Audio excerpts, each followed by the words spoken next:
You are listening to High Heels and High Chairs, voted the best online resource for busy moms who wish to stay strong, sexy, and centered in a world of spit up and sippy cups. Whether you're a new mom, a grandmom, a future mom, or somewhere in between, you'll love these priceless tips, tricks, and tools you will learn today. Here is your host, top female fat loss and hormone specialist, Dr. Michelle Sands. Hi, and welcome back to High Heels and High Chairs. We're talking about how to stay strong, sexy, and centered in a world of spit-up and sippy cups.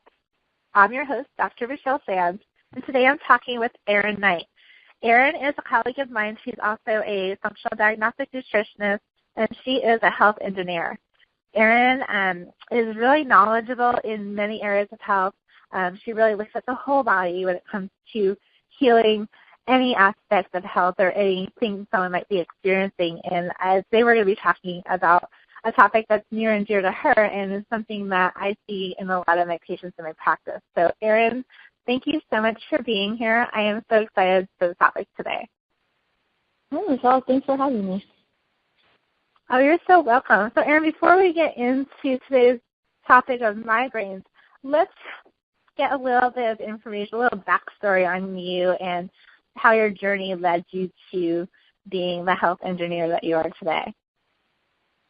Sure, and we're here to talk about migraines today, and like you said, it's near and dear to my heart, and my heart goes out to people with migraines because I dealt with them for about 10 years.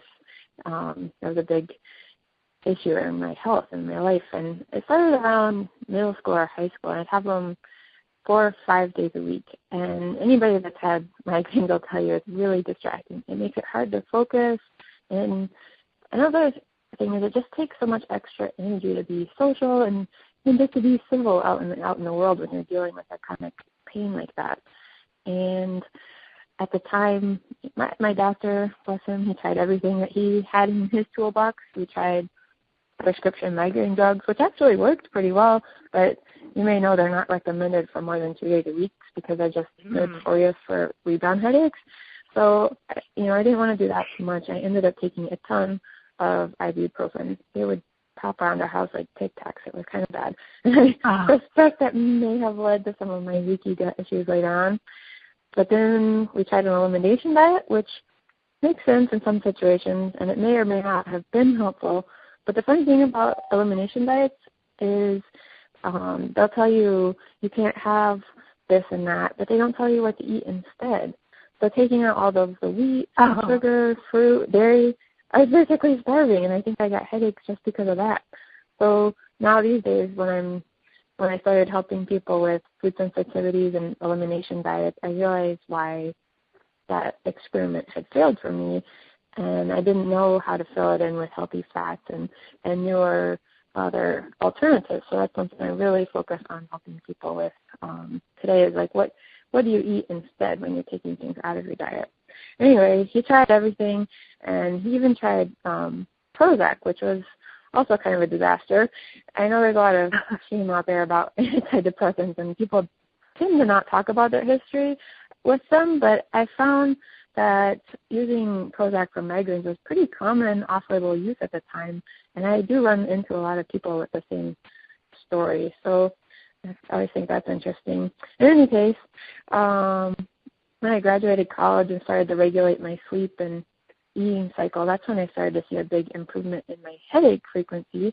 So I started to put 2 and 2 together, linking cause with effect, which is what engineers are really good at. And, as I started to notice some of these trends, it kept me motivated to keep doing it more. Unfortunately, I was still pretty prone to getting migraines. I don't know if those of you listening have ever noticed this, but you have a big presentation coming up, you're traveling for work or even for fun, and bam, that's when you get a bad migraine. And it wasn't until I learned about functional health and functional diagnostic nutrition that I took these to even a better level. And long story short, when I started to work on the foundations of health, the hormonal balance, digestive system, and inflammation, then I wasn't as triggered by the things that bothered me before and bother so many of us, like bright lights, travel, jet lag, just general stress. I was more resilient to the real world that we live in, which is a wonderful thing. I very rarely get headaches anymore. I won't say never, but much less, and not a big thing on my mind anymore. And it just feels like a miracle when I remember back to what my life used to be like. And that's what motivates me to help other women discover this freedom. I mean, freedom from having to think about headaches and think about whether you've packed your supplies with you all of the time is just life-changing, really. Wow, that definitely has to be life-changing. And you said you got migraines. How often did you get migraines? Like 3 times a week? Back in high school, it'd be like 4 or 5 times a week. It's not always the kind of, hiding in the under the covers kind of migraine, but I'd put on a smile and try to go to school, and just it was rough. So what causes migraines? What do you find causes what's actually going on in the body when someone's experiencing a migraine? So I've learned since that the migraine process is, a natural part of our body. It's our body responding to stimulus and things that we don't always want in our life, like stress or caffeine and things like that. But we can become more resilient by lowering our overall threshold and overall stress level by managing certain aspects of our lifestyle. So what's the difference between someone that gets a migraine and someone that just gets, like, I've never had a migraine, so why is it that I get this headache and somebody else would get a migraine? Is it just a sensitivity issue? It's sensitivity, and it's the threshold, and then how far along the spectrum it is. This is kind of an alternative way to look at migraines, but it's documented. And a few doctors are thinking about it this way, and it makes a lot of sense, both with my experience and just the way things work. The migraine triggers, let's say you're sensitive to barometric pressure changes or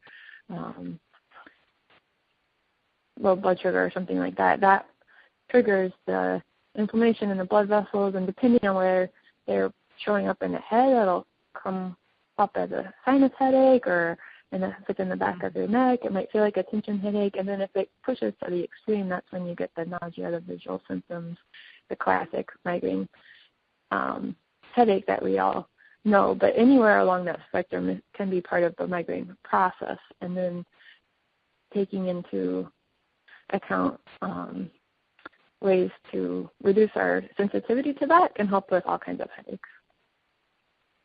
Wonderful. So it seems like there's a couple of steps. So there's like recognizing what your triggers are, obviously, right? Figuring out what are the things that cause you, and then it's some type of a holistic rebuilding of your body so that you train yourself, or you heal yourself so that you're not quite as sensitive to those things, and eventually not very sensitive to those things anymore. Is that correct? Yeah, you've got it. I mean, so for you, go ahead. I was going to ask you, because you mentioned a couple of things that triggered for you. So I'm just, for the people listening, is it different things for everybody that triggers these, or is there some common triggers that everybody experiences, and then you might have a couple extras that are unique to yourself, or is it just all across the board? It is unique to the individual, but there are some common ones that have been collected from surveying people and reporting on what people with migraines do report. And those, for example, would be the bright lights, noises, sleep disruptions, missing meals, barometric pressure changes, caffeine withdrawal, and things like that. Those are just really common ones, but people might find that they do have a few unique situations, and then they can, like you said, work around that for the short term, and then hopefully long term as they're building health and doing everything else they've learned on this conference and in the functional health space, that they'll just build resilience to not have to worry about avoiding things as much. Exactly. So it seems like in mainstream medicine, they get the elimination and like limiting the things that cause you to be sensitive, and then they add on some type of drug to make the symptoms be silenced, basically. But in functional medicine, what you do, you try to heal the body so it doesn't rather than covering up, minimizing the pain, you try to get to figure out what is causing the pain and reverse those things. So what would be some techniques or something you would look at in the person's body who's experiencing these migraines? Where do you start? Well, I promised 3 secrets, so let me give you my 3 secrets. How about that? Ooh, 3 secrets. 3 secrets. My first one is to try magnesium, and this is maybe something you can start right away, so this is also kind of a short-term thing, but something that can have a big effect and be really helpful for people. We burn through magnesium in our bodies in so many different bioprocesses, and when we're stressed out, our body uses even more. And then on top of that, we tend to be deficient just because our soils have been depleted, and therefore the foods aren't as rich in magnesium as they used to be. So supplementing with magnesium can be pretty important and have a impact on migraine frequency. So is there a dosage that is general for people? Do they take like a higher dose than the average suggested daily allowance of magnesium? Is there like a sweet spot that you found, or is it different for everybody? Well, yes. Let me come back to the dose, but first I think picking the right kind is really important. So there's the most common that you'll see in supplements is magnesium oxide and magnesium citrate, and those are not the best to get a good absorption from. A higher quality one, or higher quality supplement will have magnesium glycinate or magnesium malate. There's a few other ones. Those are more bioavailable, so you're going to be able to use it easier and have less of the digestive side effects that magnesium can sometimes have. But sometimes it can be a little bit of a laxative, and that's where the dosing comes in. The common advice for this, you probably tell people this too, is magnesium has bowel tolerance, so you can take it until you start to have some digestive side effects that you'll definitely be aware of, and then you know it's time to back off. So it's self-regulating in that sense, and your needs and demands for it change over time depending on what's going on for you. So there's not like a firm number for that. Yeah, so just be careful. I always say to, start with a small dose and titrate it up, because you don't want to be running to the toilet unnecessarily. Yeah. You don't want to have 2 problems. Your head hurts and you can't stop going to the bathroom. Okay, so you got magnesium. That's a great tip. When you find that point, you can back off a little bit, and then you know you're in the sweet spot. Some people don't want to take so many internal supplements, so Epsom salts or topical magnesiums are a great alternative for this too that I use. And Epsom salts would be a great way to relax. Make Epsom salt bath is a great way to kind of, because a lot of times stress is a trigger for migraines. So anything you can do to take care of yourself and nurture yourself is a great way to kind of do 2 things at once, right? You're get your magnesium, and then you're also reducing stress. So that's a great one right there. 2 birds with 1 stone. Yes. The next tip is around stabilizing the sleep schedule, and I realize that can be a tricky one for moms and new moms especially, but I just have to put it out there because that is one of the first things that helped me out, going from a unpredictable college schedule into a working schedule where I made it a habit to sleep on a regular schedule really helped. So if you are prone to migraines, it's worth trying to do things like not sleep in on the weekends. That's something I will commonly hear people, they just get headaches on the weekends, and then they wonder why. Well, that can really screw with their so it's not just too little sleep. It's not just too little sleep. It's also it can be just irregular sleep habits. Okay. Yes, that's something I know a lot of people think it's because they're not getting enough sleep, and then they try to make up for it on the weekends. But having like your kids, like if we're talking about moms, so you know how you want your kids to be on a routine, and you want them to have their bedtime ritual and get in bed at a certain time, and then you know pretty much when they're going to wake up. try not to do the same thing for yourself. It just might be like an hour after the kids do it, but start, taking off those computers and stop looking at that cell phone and read yourself a bedtime story and get yourself in bed. Yeah, exactly. Make it a priority, and then once I started to notice that it made a difference and started to really appreciate having less headaches, then I was like, wow, this is important. I am going to stick with this. Yeah, oftentimes it's motivating when you can see that results are happening, but you just have to, try it first so you can see. Yeah. Like, awesome. So stabilizing your sleep schedule, getting on a regular schedule, and you got some magnesium, and you said there's a third secret as well? My third secret is to take a look at your adrenal health, and that is for many reasons, but the one reason I wanted to talk about here is that drained adrenals make it harder for you to balance your blood sugar, and unstable blood sugar is one of the main culprits for headaches and migraines. So it's kind of a back way to talk about blood sugar and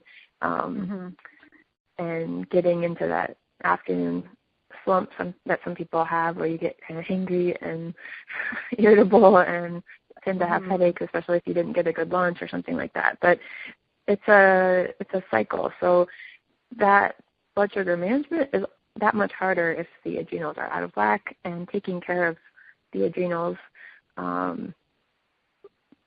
diet, lifestyle, and supplementation will make it easier than to come back and do a good job with balancing blood sugar. So the best way to do that is to take a look at a saliva panel that looks at a pattern throughout the day, and also the balance of the cortisol with the sex hormones, estrogen and testosterone. And I know, Michelle, you probably do this with your clients. Yeah. That's the starting point for my work, too, because it gives you so much information about somebody's stress level, and then a way to help people start feeling better right away. Yeah, and a lot of people will say, like, it's not, when we talk about stress, we're not just talking about emotional stress, like stressing about your job or stressing about getting all your stuff done in the house or stressing about having to lose 5 pounds.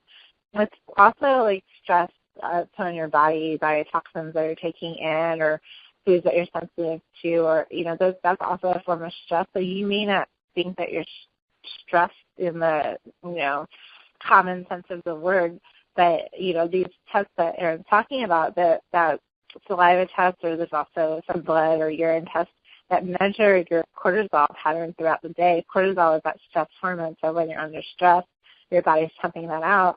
And when it's pumping that out, it's often not pumping out your sex hormones, which are regulatory for a lot of processes in the body. So I think that's key. So if someone's talking about, taking care of their adrenals, what does that look like for somebody in the day-to-day activity? Well, if we notice that there's some signs of chronic stress going on, like you said, and it's not an obvious simple emotional kind of stress, then we would want to look and see if there's something else going on in the digestive system that can be making it harder for your body to keep up with things. And this is a perfect example of just building resilience, because let's take the blood sugar example. Probably everybody has heard about balancing blood sugar by eating more fats and proteins, eating regularly, and that can take some willpower, some effort. Right. And it's a valid pursuit, but the willpower aspect in particular is coming from, or can be challenged because your body's in this unstable cycle fighting with your adrenal health and everything like that. But once you support that underlying aspect, then it makes it a little bit easier to just stick to the 3 meals a day and save time cooking and not have to drag granola bars around with you all of the time. So that's kind of what I was talking about with building resilience. Yeah, and I find for people who are having issues with hormone imbalance or cortisol imbalance, I find that eating breakfast for within an hour of waking up is really, really helpful, because I know it's very fashionable nowadays to skip breakfast and to call it intermittent fasting. But when your body is fasting basically all night while you're sleeping, if you don't eat and you start going about your day, it thinks that it gets stressed. It thinks that you're starving and thinks that food's not available. And so that causes an additional stress on your body. So, if you are somebody who, you feel that you might have these issues, you might be you know that you have blood sugar issues or hormone imbalances, or you get these migraines, don't skip breakfast. That is super important. And it doesn't have to be a donut or, the typical American dessert for breakfast. But great, breakfast is like a protein shake or some eggs and, stuff like that. It doesn't have to be traditional. It could be a salad for breakfast. You can eat leftovers from the night before. But I find that helps a lot. Is that what you find as well, Erin?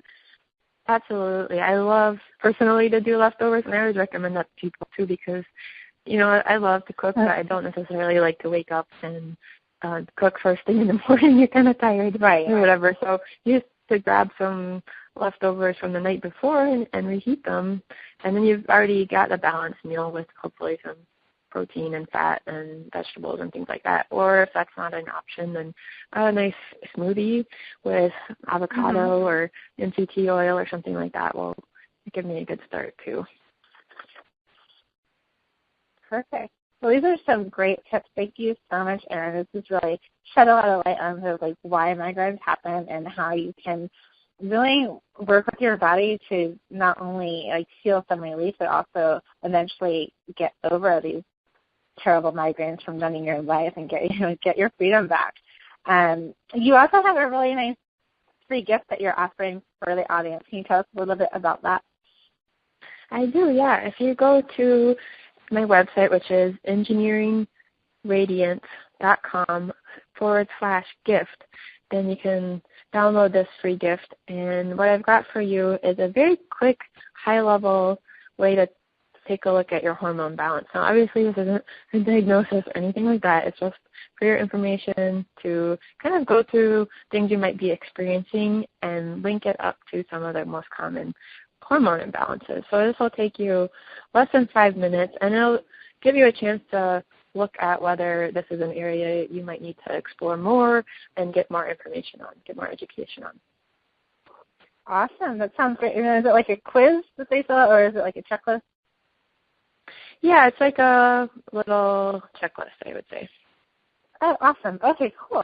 Well, that's really helpful because sometimes I know it's kind of like a trigger word or like a catchphrase. Everyone's throwing out hormones and hormone balance. But if you're really wondering for yourself, is this something that is causing your problems or is it something else?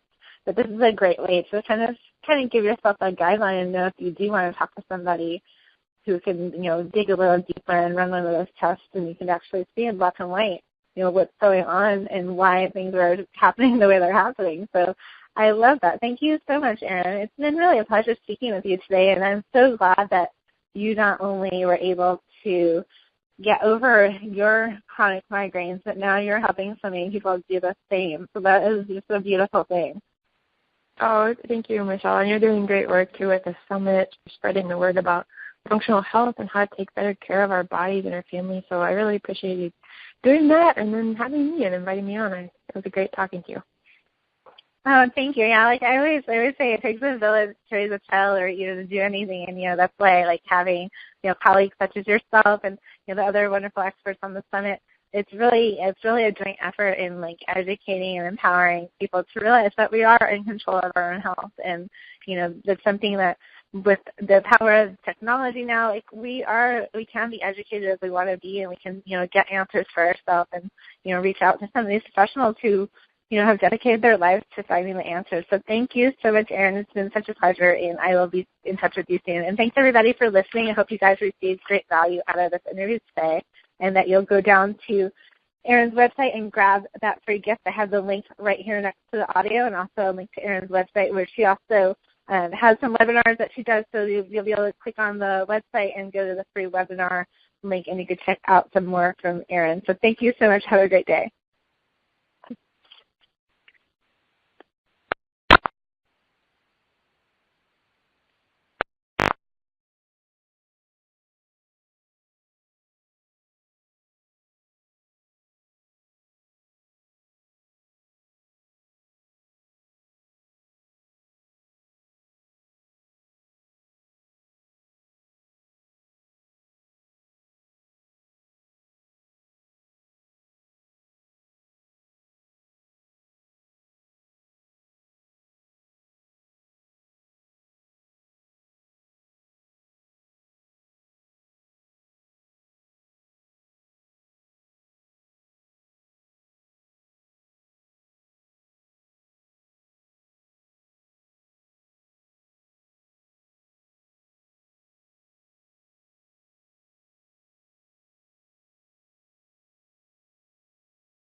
Thank you so much for tuning in. I hope that you received a lot of value out of this interview.